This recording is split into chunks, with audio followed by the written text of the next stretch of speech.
célébrons la fête de Cécile, patron des avocats, des magistrats et des professionnels du droit.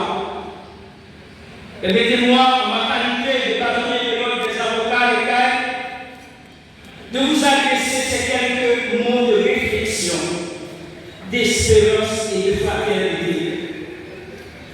Avant toute chose, il faut comprendre que la célébration de Cécile n'est pas seulement une tradition religieuse ou corporative.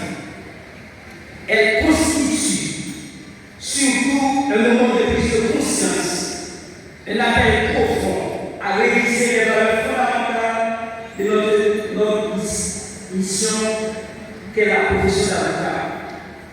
Car Cécile, de son prénom, il et Léo Martin, fut un modèle exceptionnel de professionnel du droit. Dans son époque, il défendait les pauvres, il aimait amis de la justice, et faisait tout son possible pour que justice soit rendue à qui la justice est due.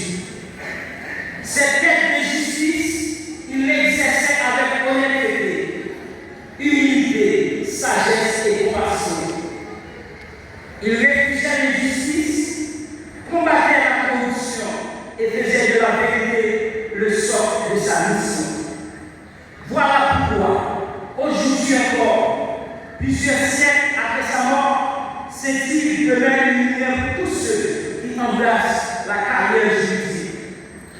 Son parcours nous enseigne qu'être avocat ne signifie pas seulement maîtriser les lois, mais surtout défendre la dignité humaine, protéger les faits et faire triompher la justice avec intégrité. Consoeurs, confrères, en cette circonstance, nous devons avoir le courage de regarder notre réalité en face.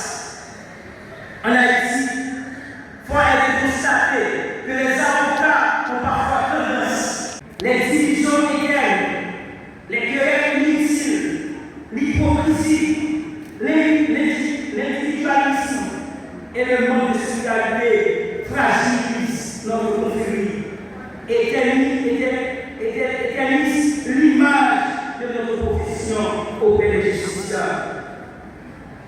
Cette fête doit donc être un moment de réflexion profonde. Réfléchissons ensemble sur les vertus de Cécile.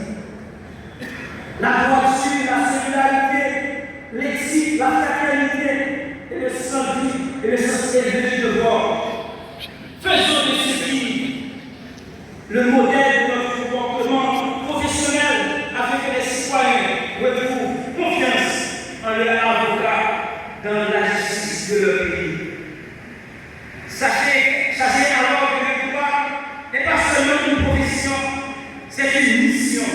Estimez-vous donc de Cécile, cultivez le sens de la responsabilité, de l'honnêteté pour le bien-être de notre profession. Consoeurs, frères, l'heure est grave. L'heure est grave. Plus grave encore que l'année dernière. Notre pays traverse l'une des périodes les plus sombres de notre histoire. L'insécurité grandissante, l'instabilité politique, la peur quotidienne et l'effondrement progressif des institutions affectent durement notre profession. Aujourd'hui, beaucoup d'avocats sont presque au chômage. Les tribunaux fonctionnent difficilement.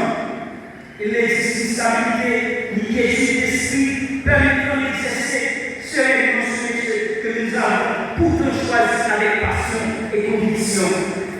Mais malgré les difficultés, nous ne devons pas perdre espoir. Le barreau légal doit devenir debout, fort et uni. Il est temps pour nous de nous asseoir autour du même table afin de concrétiser nos rêves communs. Bannissons les divisions et privilégions la solidarité fraternelle. C'est un barreau déjuni et un barreau affaibli, tandis que le barreau honorable au service de la société. Mesdames et messieurs, vous qui participez aujourd'hui à cette messe d'action de grâce avec le barreau des Cailles, je voudrais adresser un message particulier. Le champion de notre chère Haïti dépend de chacun d'entre nous.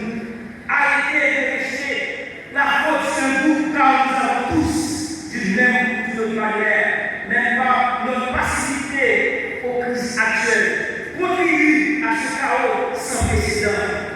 Même si c'est vrai que certains compatriotes méritent d'être jugés plus sévèrement que d'autres. Un fait certain, notre pays souffre.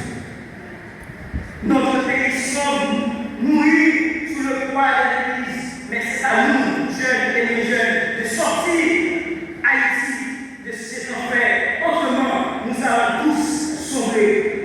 Maintenant, nous devons trouver un moyen de contribuer à sa renaissance. Mais comment? À cela, je pense que nous pouvons nous inspirer de la vie de Cécile. Cet homme qui faisait tout ce qu'il pouvait pour le bien de sa communauté. Cet homme qui voyait le bien de sa communauté. Cela demande un alignement. Nous devons tous, jeunes et les jeunes, nous unir plus que jamais pour sortir notre pays de ce boulier. Haïti a besoin de citoyens engagés, responsables et solidaires. Je profite également de cette tribune pour saluer les différentes personnalités ici présentes comme Harold Joseph. Nous demandons humblement de continuer à faire preuve de véritable esprit citoyen pour la sauvegarde de notre pays. Et de continuer de faire preuve de véritable citoyen pour la sauvegarde de notre nation. Je vous le dis, la vie du pays ne dépend pas uniquement des autorités, mais de chaque Haïtien et de chaque Haïtienne. Aux autorités présentes, aujourd'hui, permettez-moi de dire avec respect, le moment est venu pour que chaque citoyen prenne conscience de ses responsabilités. Comme Cécile qui a eu la sagesse de le faire en son temps, nous vivons des heures extrêmement difficiles. Plus que jamais, la solidarité nationale doit remplacer les divisions, les intérêts personnels et les différences.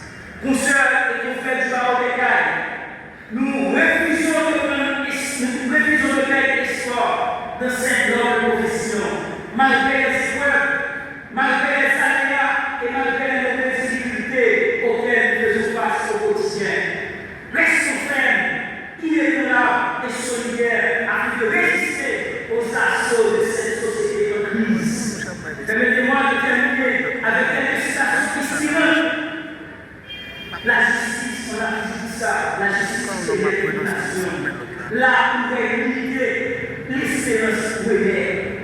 Un avocat synthétique est un danger pour la société, mais un avocat esquivé par la justice devient un artisan de paix. Ceci nous enseigne que défendre le droit, c'est aussi défendre l'humanité, l'avenir d'Haïti, de notre capacité de nous unir pour servir le bien commun. Vive le barreau des Cailles, vive l'unité de la confrérie, vive la justice, vive Haïti. Merci.